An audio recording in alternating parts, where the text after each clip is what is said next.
món chính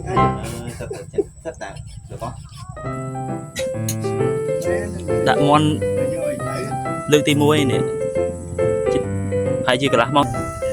món đốt rồi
ở mình chỉ lấy thế này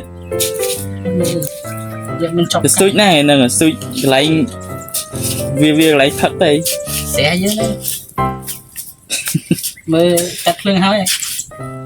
che ra mà tao nắng đi chúng mà tôi chứ bạn thấy mà thấy nơi nó tấn nhanh nữa đây chả năng thể thơm mà ngon đây tôi thôm á lên cái nia đó trôi giật giật không tay nhưng mà trong nhớ với mình nhá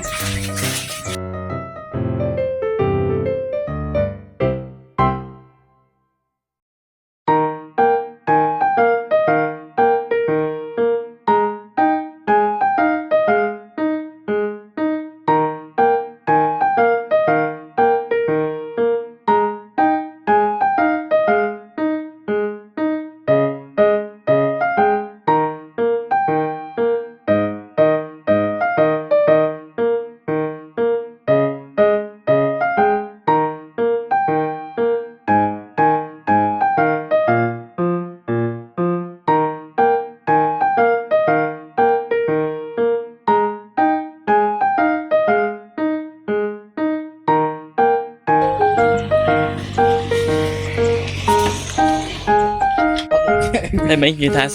stop bot thấy gì theo lời mày đón từ bot đứa con đón từ tuổi bot đây ô chụp con ngô luôn ba ghê vậy suy cho ai vậy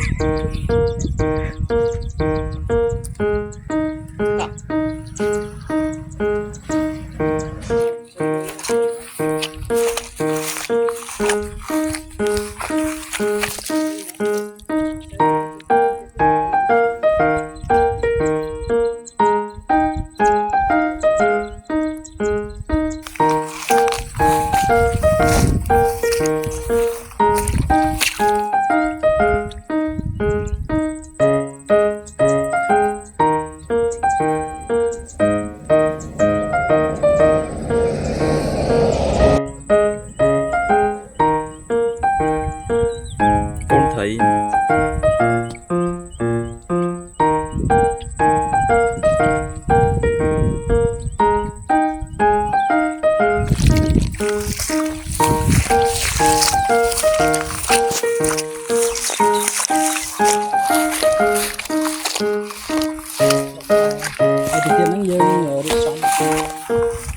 Chắc xuông lại đi chẳng có YouTube à YouTube ở đấy đây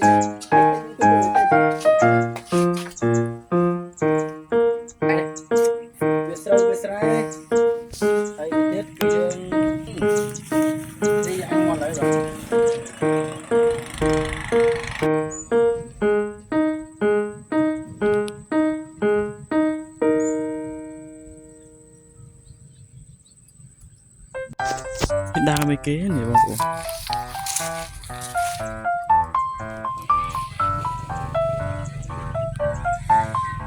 vì sẽ nghe tập anh nắm này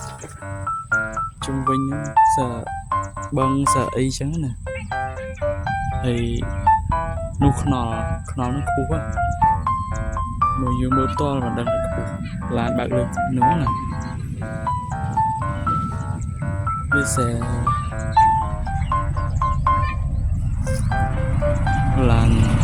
là đực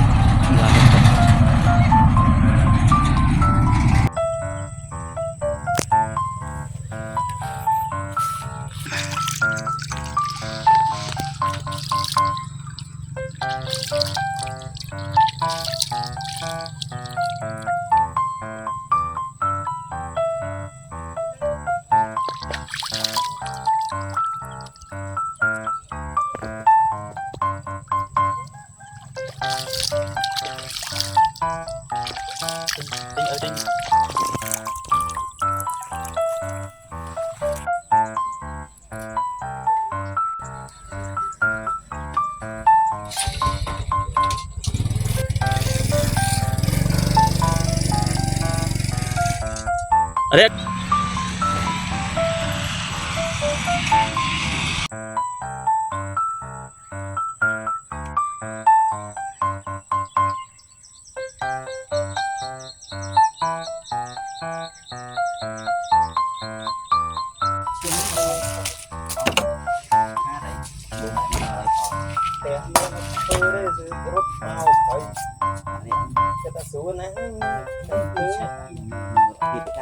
Let ai bật cắt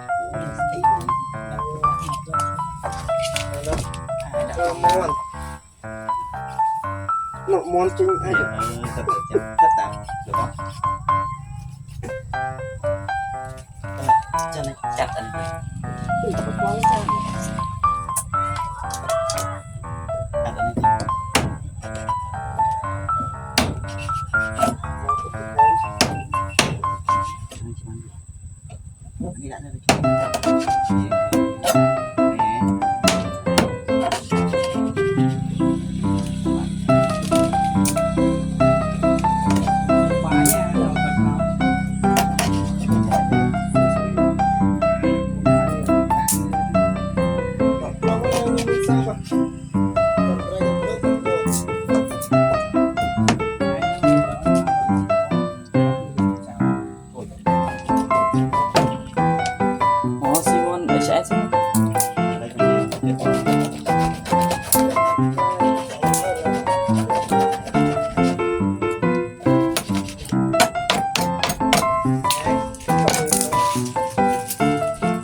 Ora nak chưa em ra không? ta đặt băng đi hoặc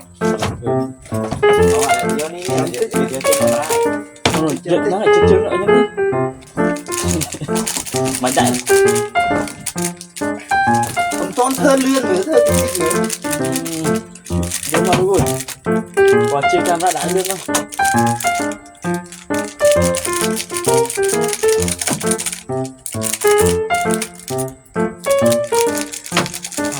xây một năm thì không đi khổ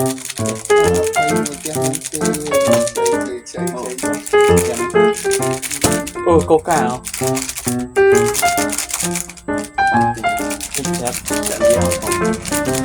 gì á thôi coca đi cái có tên là gì đúng rồi không lấy tiền ăn được mấy cái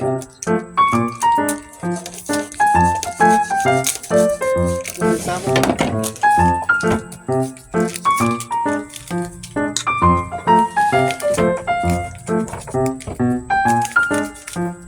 mày tôi sắp rồi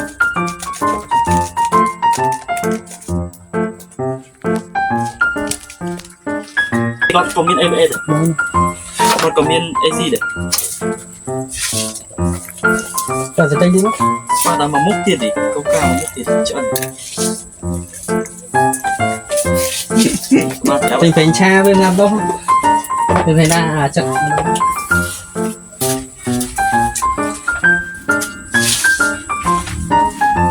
mày quay đó ai đủ tối à rồi trong này tới bao rồi à hai miếng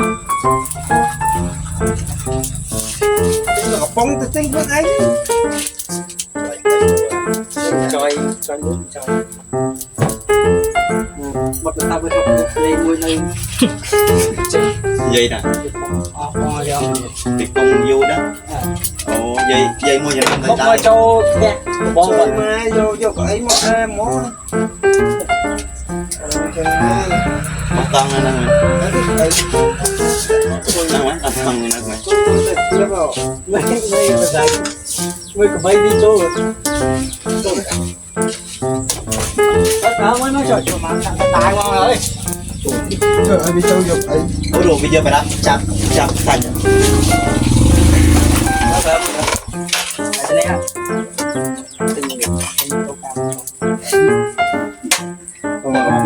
cái đi ra đây vẫn nuôi kéo vậy trăm bánh ơi đi một đây giờ sập cầm tóc mình ở bay mơn 3,500 là lớn 3 mơn á 3 mơn thèm con sập tao pi mơn bông năm nè chết pi mơn thèm rồi thì bộ môn 4 không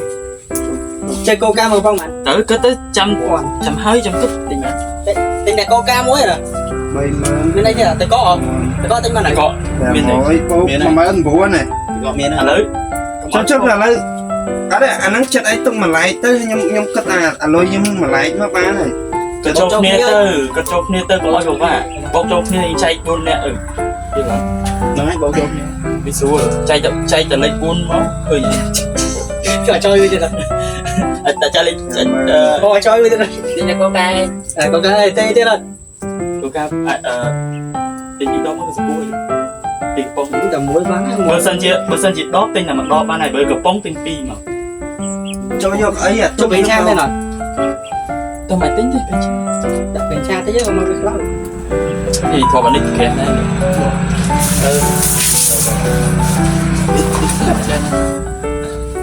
trời đây nè nhưng mà bông bông đá nhà nó nhà bông dạ đó á tình con có bên phải chỉ coca thì bông này mạnh mắn pi con vô pi con tới nè mày còn pi con dạ rồi pi con thế mà nhỉ tại mong ở nhà mới chúng ta tin rồi cho mà cho cắt to cái đấy đi chứ ly mày hâu rồi chẳng ai biết đâu nè chơi mấy mày chăn tới chăn đi mấy màn này mình pi con mấy cái đấy không cầm tay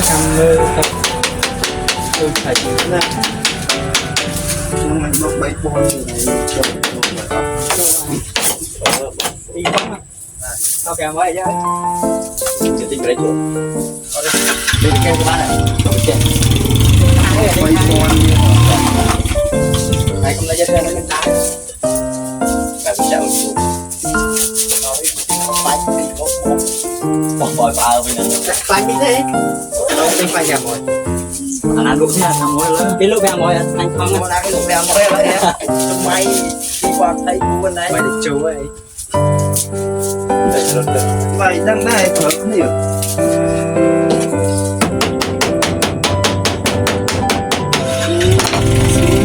Smart skin á.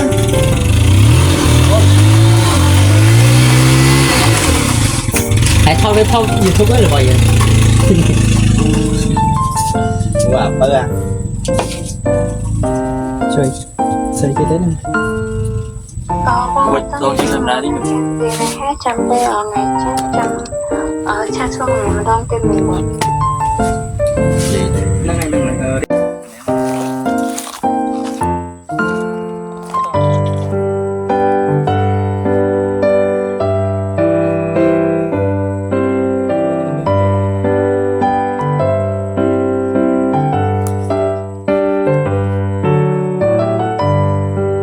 Lần này chơi.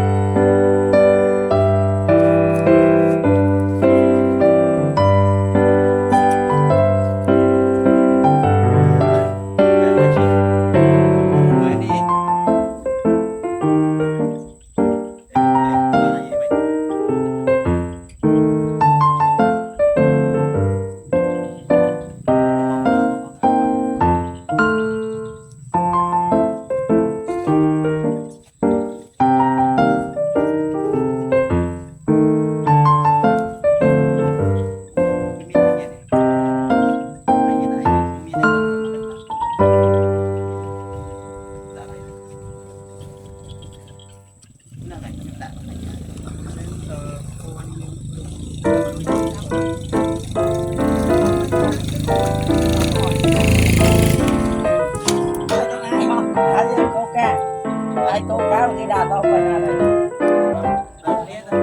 Ai câu cá này này.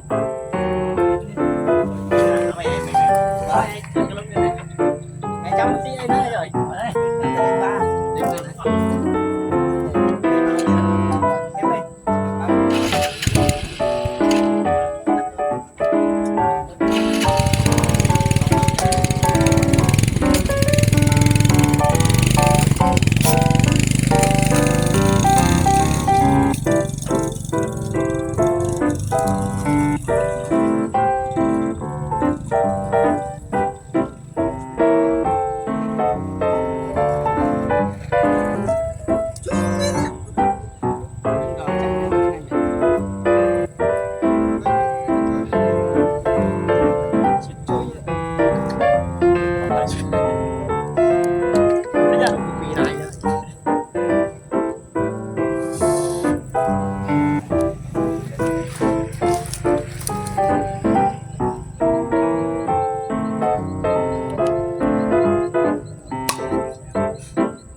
Đã món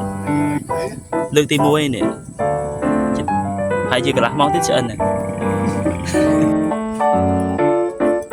vì mà tận nặng ca tới mà tận nặng ca như có đất chụp và món đất đất chụp câu ca câu là câu cái ai nhỉ vì mà tận ca tới mà tận ca như về từng địa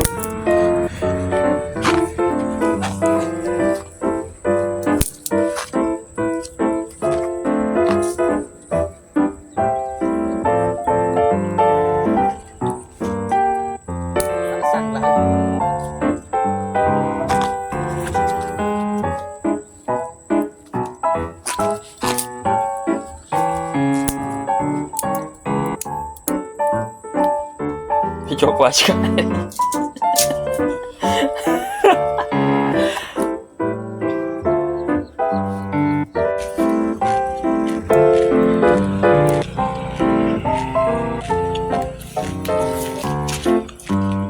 con chị này cái này lấy đây mà tôi chị này món đất này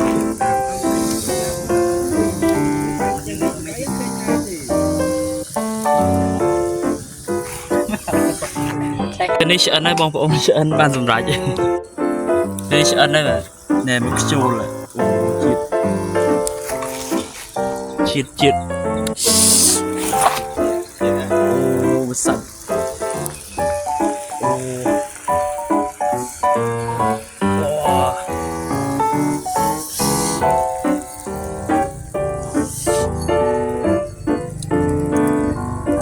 chợ này nhà trong làm không ô cắt rồi chân pin nè giờ em semua thôi